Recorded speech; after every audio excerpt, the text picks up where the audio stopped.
Taarifa hii habari ni kwa udhamini wa kampuni ya kutuma na kupokea pesa Fizi One.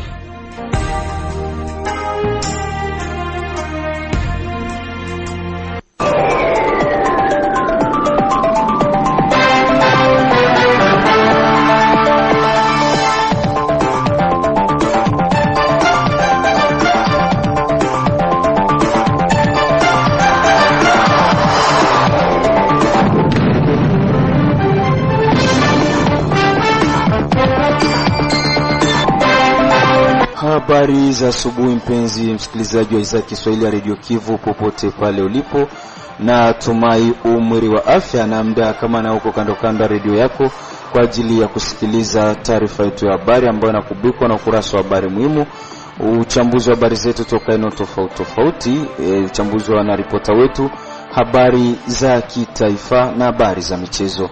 Naitwa Safari Alimasi ambaye ni mchambuzi wako leo asubuhi. Nitasaidiwa mitamboni na Merci Mbelechi, na kualika uweze kunitegea sikio mwanzo hadi mwisho wa uchambuzi wa habari. Nasema karibu.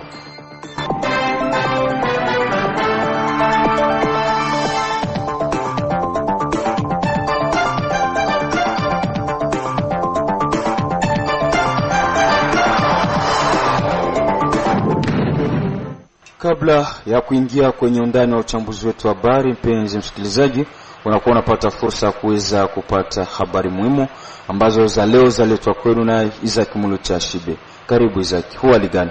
Mimi niko fresh kabisa Safari. Asante. Labda umewaandalia nini wasikilizaji kwenye habari muhimu? Kwenye habari zilizogonga mwamba leo hii, shirika la raia katika sekta ya Mutambala limeomba jeshi la taifa FARDC pamoja na wazalendo kuwa na uhusiano bora na kutumika kwa pamoja ili kukabiliana na hali ya usalama mdogo unaokumba nchi ya Jamhuri ya Kidemokrasia ya Kongo. Huko Lubumbashi, wanaharakati wa kutetea haki za kibinadamu wanalaani shambulizi lililofanywa kwenye shamba la Futuka lake kinara wa chama cha Ensemble pour la République Moise Katumbi Chapwe na jeshi la taifa FARDC mwishoni mwa juma iliyopita. Tunamalizia usomaji wa habari muhimu na habari za kitaifa. Shirika la Congo Action pour une Diplomatie Agissante limeomba kwa serikali ya Jamhuri ya Kidemokrasia ya Kongo kutoa ufafanuzi wa kina kuhusu tamko la kanuni ambalo kwa Kifaransa linasemwa Declaration de Principe. Ni hadi hapo inaweka nukta kwenye usomaji wa habari muhimu. Asante sana mwenzangu Isaac Muluchashibe kwa usomaji wa habari muhimu. Msikilizaji, tuanze uchambuzi wetu wa habari tukianzia na paka katika mji wa Baraka. Baada ya kupokea taarifa ya uwepo wa watoto wenye kuombaomba barabarani na kwenye mitaa jiji la Baraka, kilengo cha Jenda Familia Mama na Mtoto kimeomba wazazi kuwafunza watoto wao kuepukana na tabia hiyo. Kilengo hicho kimeataka mashirika ya kiutu kutoa msaada wao ili kupiganisha hali hiyo. Bi Zainabu Chilo Marie Claire ni kiongozi wa ofisi ya kitengo cha Jenda Familia Mama na Mtoto, ameeleza fuatao kwenye mic ya Radio Kivu.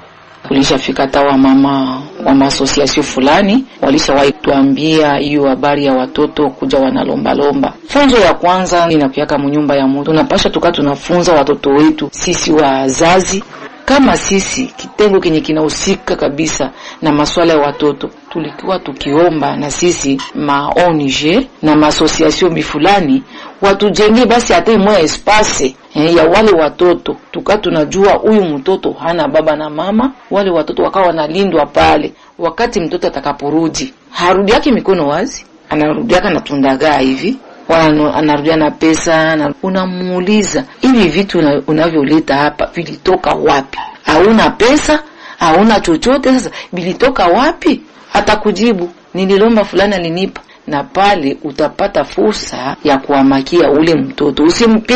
Usimpige mtoto. Ukimpiga atakusikia oga na nakimbia. Tena nenda kuwa maibogo zaidi kwa kutuma mtoto kwenda na ombaomba wakati mzazi hana kitu. Anahatarisha ule mtoto. Wewe utafurahi mtoto kwa ananiletea fulani alishaanza kuleta tundagaa kabisa, unafurahi kama uko tate wala kama uko mama uko shangazi unafurahi. Lakini kuna madhara. Ule mtoto atapigwa vikali kule. Hauna ule mtoto kupigania maisha ya wale watoto. Wasitume watoto barabara wala sokoni wala baharini. Yale yote mtoto hawezi kutafutia mtu maisha, hapana. Na huko tarafani Fizi ni kwamba Bwana Bunia Josue Monga aliyekuwa mgombea kwenye ubunge wa ngazi ya jimbo tarafani Fizi, amesema kushukuru serikali kuu ya Kinshasa kwa kujibu barua aliyoandikia ya kuomba mitihani ya kitaifa ya Exeter na Tenazos itumike kwa bure tarafani Fizi na mji wa Baraka, huku pia serikali ilipe walimu mishahara yao ya miezi miwili. Katika mazungumzo na redio yako, Bunia Josue amesema kuwa aliamua kuandikia serikali barua hiyo kisha kuona ugumu wa kupata hela wakati huu ambao jimbo la Kivu Kusini linakumbwa na vita. Huyo amesema kushukuru serikali kwa ukubali mitihani hiyo kuendeshwa kwa bure kwa tarafani Fizi na katika mji wa Baraka. Jambo la kwanza ni kushukuru guvernema yetu nationale kwa kujibia barua niliyoandika tariki 22 mwezi wa 4 kwa ajili ya kukamata watoto wote wa finaliste wote en charge, kuona venye tarafa yetu iko mu difficulté ya circulation ya monnaie. Nikaamua kuandikia gouvernement national barua ya kusema eti tant que ex-candidat député provincial gouvernement ikamate en charge watoto wetu wa finaliste wa 8e na 4e yenye tuliita zamani 6e en charge zote frais de participation. Pointi ya pili kasi ikakuwa ya kusema gouvernement yetu ilipe walimu wa tarafa langu la Fizi, wale wanaolipwa na serikali mshahara yao ya mwezi wa pili hadi mwezi wa 4. Na nikafika sasa hapa kwa kuona gouvernement ilinijibia bila tatizo si les appuis kusema ya kwamba droit de participation muzile examen zote mbili tena sasa na examen d'etat ziko gratuit. Jo nikamua kama vile mtu wa watu kuja kupurke nishukuru ile gouvernement kwa vile walivyojibia barua yangu, na mara tena niambie watoto wote wa Fizi wa finaliste na wazazi wote wa Fizi ya kwamba kusikue prefet hata umoja mwenye ataomba hata 100 francs, ile maexamen ni gratuit, hakuna hata 100 francs wazazi watalipa. Gouvernement national imetujibia na hata gouvernement provincial hapa iko na ile kopi, vitengo vyote vile vyenye kushika na masomo viko na kopi ya barua yangu mimi. Mwisho amesema kuwa kiongozi wa shule ambaye atasikika naomba pesa kwa wanafunzi kwa ajili ya Exeter na Tenazos, sheria itafanya kazi zidi yake. Ni kuomba sheria ifuatilie ule musika, ule chef, ule prefet wa ile ekole, puisque yeye anaenda inch ya sheria, anaenda la compte ya sheria. Ni instruction yenye leta imetoa. Wote watoto ambao wataombwa pesa na prefet wafike watuambie ile eti sisi tunaomba franka comme droit de participation ku examen d'etat kwa yeyote ule finaliste wa tarafa la Fizi, na ile lalamiko sisi tutaifikisha ahusika.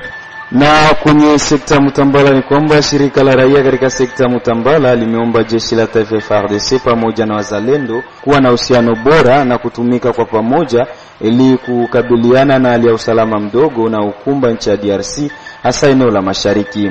Akizungumza na Radio Kivu, Bwana Emery Kaongo Bieneme, mwenyekiti wa shirika la raia katika sekta Mutambala, amesema kuwa ni jambo lisilo la kiungwana kuona jeshi la taifa na wazalendo kurumbana wakati huu ambao nchi iko katika mzozo, huku upande mwingine akiwataka kujitolea kwa ajili ya kutetea nchi. Je pense que tumepokea sote taarifa zinazoendelea kupitikana katika mji wa Uvira ambapo kuna kuwa hali ya sitofahamu kati ya wazalendo na majeshi wa FARDC. Tunajua sote kwamba FARDC iko pale ni jeshi ya serikali na RAD nao pale iko reconnue comme force réserviste ya FARDC. Maintenant wakati kuna kuwa mizozo kati ya force réserviste na FARDC, ili inakuwa ni jambo ambayo haieleweki. Wa FARDC ndio wanasaidiwa na wazalendo. Kwa nini sasa wao waambie wazalendo wao ndio waende kufront? Ile jambo ni jambo ambalo hatulielewi kabisa.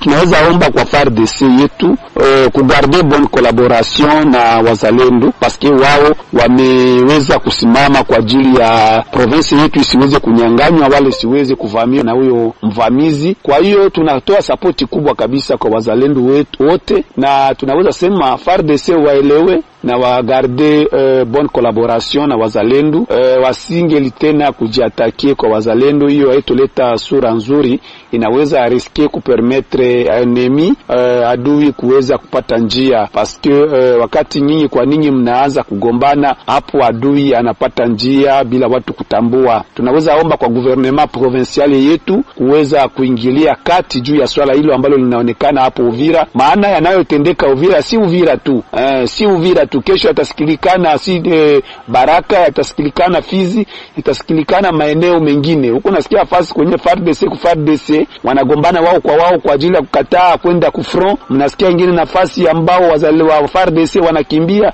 Sasa kwa leo yanze sikilikana kwamba maposition za wazalendo zinakuwa deja atake kwa ajili ya sababu ambazo wao wenyewe wanazijua. Hiyo itakuwa si jambo nzuri, itakuwa jambo ya kuleta usalama mdogo katika province yetu ya Sud Kivu na maeneo ambayo tunapatikana. Vraiment tunaomba kwa FARDC kujifunza ili waweze kuishi kwa mawasiliano mazuri na watoto wetu wazalendo. Tunawashukuru. Hivi sasa nampisha mwenzangu Omar Makelelo zilikuwa habari za michezo. Naam, barabara kabisa. Leo katika habari za michezo kama kawaida navalia namba 41 mgongoni. Tuanze na habari za hapa katika mji wa Baraka. Ni kwamba mechi ya waandishi habari zidi ya wafanyakazi wa serikali itapigwa sasa jioni ya siku ya 4 ya wiki tunayo tariki 1 mwezi Mei 2025 katika uwanja wa Lumumba pale. Tufahamishe kuwa mechi hiyo ilikuwa ipigwe siku ya Jumapili ya wiki iliyopita, lakini kwa sasa ilipelekwa hadi siku ya 4. Kwa hiyo watu wote walikuwa pale ili kwenda kujionea mtanange huo. Na huko katika bara la Ulaya sasa michuano ya ligi ya mabingwa katika bara hiyo iliweza kutumua vumbi usiku wa kuchelewa, ambako katika uwanja wa Fly Emirates Stadium vijana wa Arsenal Gunners waliweza kusalimu amri mbele ya shangazi bila mjomba kwa kutandikwa bao 1-0 na vijana wa Paris Saint-Germain. Bao hilo pekee la Paris Saint-Germain lilipachikwa kunako dakika ya 4 ya mchezo kipindi cha kwanza kupitia mchezaji Ousmane Dembele, na hivyo vijana wa Arsenal kushindwa kabisa kurudisha bao hilo. Tufahamishe kuwa bado mechi ya marudio ipo. Je, Arsenal itaweza kufanya maajabu kule katika uwanja wa Parc des Princes Ufaransa tariki 7? Tusubiri tuone itakuwa ni namna gani. Lakini vile vile michuano hiyo itakuwa ni ya kuendelea usiku wa siku ya 3 ya wiki tunayo aiza usiku wa leo, ambako vijana wa FC Barcelona wataweza kuwapokea vijana wa Inter Milan kutoka kule Italia katika uwanja wao wa nyumbani wa hapo katika nchi ya Hispania Camp Nou. Tufahamishe kuwa hiyo ni hatua ya nusu finali mchezo wa awali, ambako Barcelona watakuwa pale katika uwanja wa nyumbani kuweza kuwakaribisha vijana hao kutoka kule katika nchi ya Italia. Tusubirie toni itakuwa ni namna gani majira ya saa 3 kamili za usiku. Kocha Xabi Alonso yupo katika hatua za mwisho za kukamilisha makubaliano rasmi na uongozi wa klabu ya Real Madrid ili awe kocha wao mkuu mpya kuanzia msimu ujao. Xabi Alonso ni rasmi sasa ataondoka katika klabu ya Bayer Leverkusen mwishoni mwa msimu huu.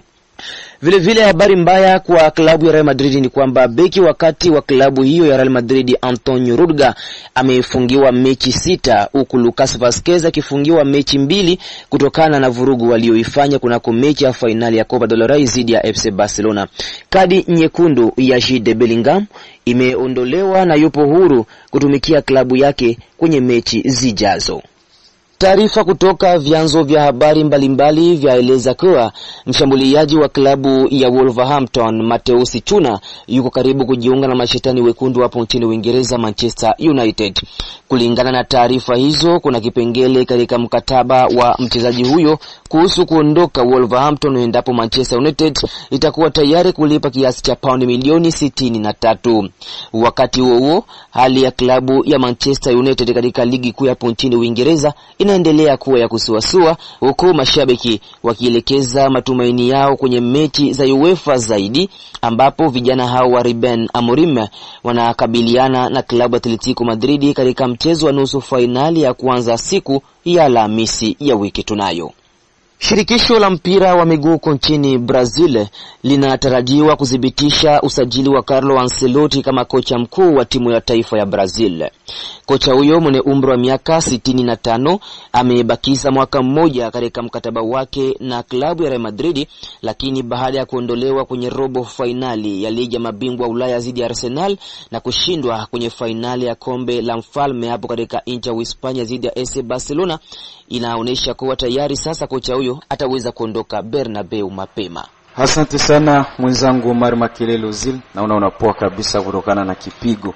Msikilizaji, ndapo ndo unakuja kujiunga nasi, unaendelea kuitegea sikio za Kiswahili ya Radio Kivu kwenye masafa ya 93.0 FM, na ni muda wa uchambuzi wa habari. Kampuni Fizi One Baraka, Mboko na Misisi ni rahisi kutuma na kupokea pesa cash pote ulimwenguni bila usumbufu. Hivi sasa tujielekeze huko Kalemi ambako mbunge wa jimbo la Tanganyika mchaguliwa wa tarafa Kalemi ameomba kwa serikali ya Savile ngusika na usalama kuwajibika vyema ili kulinda raia wa eneo hilo na mali zao hivyo kutokana na vitendo vya mauaji vinavyoripotiwa kila kuchao. Olombo DJ Dr. kutoka Kalemi na ripoti zaidi. Mahojiano na Radio Kivu upande wa Kalemi mnamo Jumatatu hii, mwanabunge huu mchaguliwa wa Kalemi Kabongo Boniface anakuwa moja kwa moja na laumu matendo kama na hayo, huko akidai kuguswa kabisa na mauaji yaliyokuwa yanafanyika. Mwanabunge huyu anakuwa na kashifu na kushutumu hali ya ukosefu wa usalama ambao inakuwa inaendelea kuzorota siku baada ya siku jimboni Tanganyika. Ni hapo anakuwa analika serikali ya jimbo la Tanganyika pamoja na viongozi wanaokuwa nahusika na sekta ya ulinzi kufanya jitihada yote ili kudhibiti kabisa usalama wa watu pamoja na vitu vyao, na hata vile vile kusaidia hali ya matembezi kuwa sawa. Tumepoteza askari tano. Kwa kweli ni pete kubwa sana ambayo tunaipata, ambayo haitunganishi usingizi. Pia tunatoa pole kabisa kwa jeshi yetu, na tunazidi kuambia jeshi yetu ibakie imara, pamoja na hiyo security ambayo inazidi kwenye mji wetu wa Kalemi. Tutapima kusaidiana, tutapima kukolabore ensemble avec jeshi, population na wengine wote kama vile force vive, kuangalia namna gani tutapigana na hiyo security ambayo inazidi kupiganisha nchini. Kwa muda huo mmoja, mchaguliwa huu wa Kalemi mwanabunge Kabongo Boniface anakuwa anaalika raia kuwa makini na hata vile vile kutoa hadharani kesi zote zinazokuwa na shakiwa za ukosefu wa usalama kwa mashirika husika ili kwamba iwe nafuatiliwa na kuleta suluhu kwa changamoto ya ukosefu wa usalama. Tunaalika population wetu wote kuwa makini, kuwa prudent na kudenonse kila wakati na kukolabore zaidi sana na maservisi yetu ya security na ya renseignement juu ya kupigana na hiyo security ambayo kila siku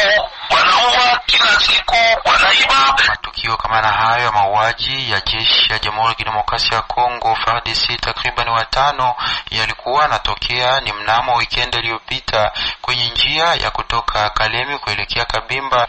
Ni hapo mlolongo mmoja wa jeshi ya Jamhuri ya Kidemokrasia ya Kongo ilikuwa nasindikiza raia wa Kichina kutoka Kabimba kujielekeza Kalemi, ilikuwa naingia kwenye ambush kutekwa na watu wasiokuwa najulikana na kusababisha kuwafyatulia risasi hadi vifo hivyo kuwa nahesabiwa.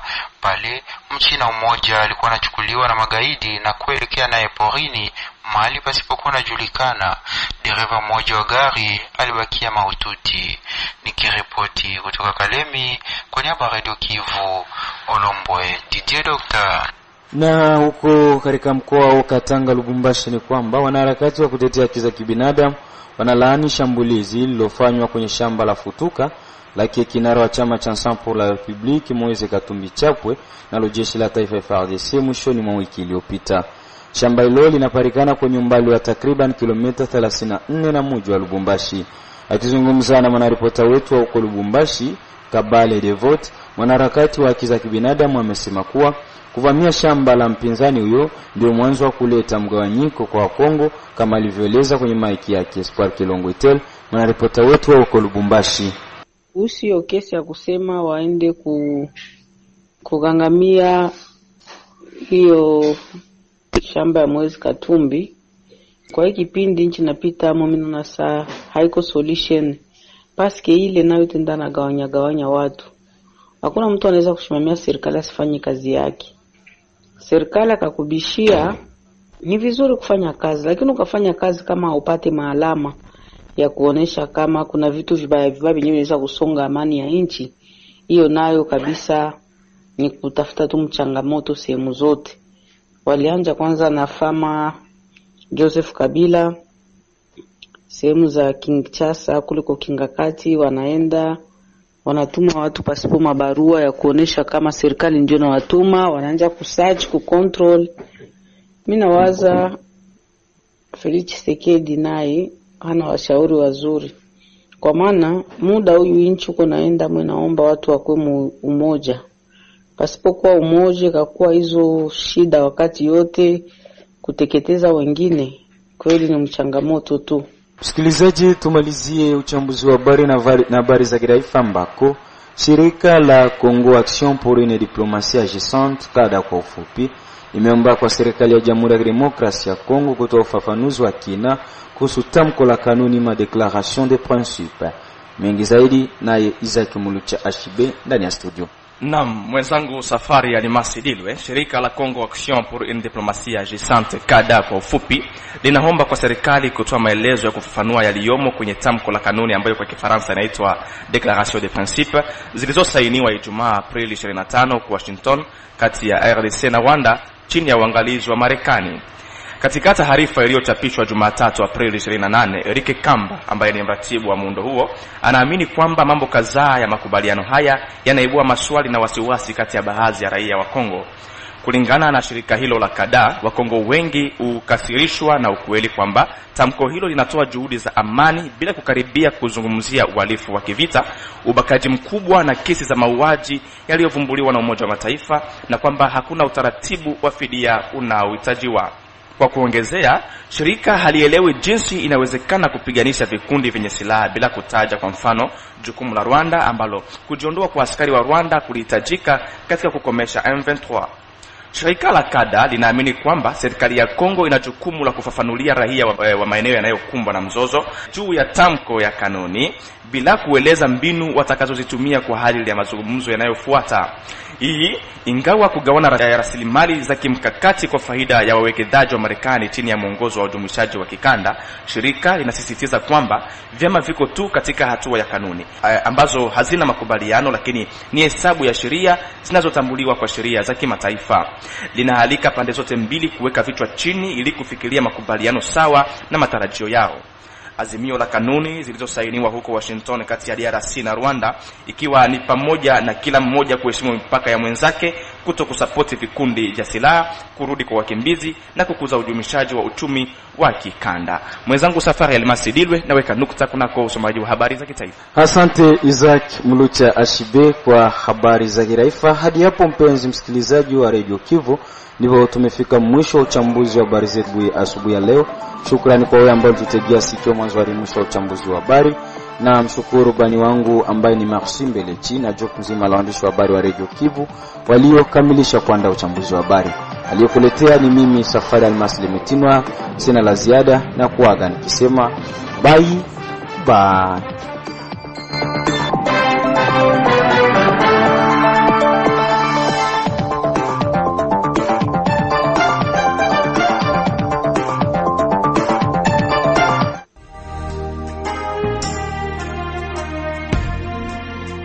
Taarifa hii ya habari ni kwa udhamini wa kampuni ya kutuma na kupokea pesa Fizi One.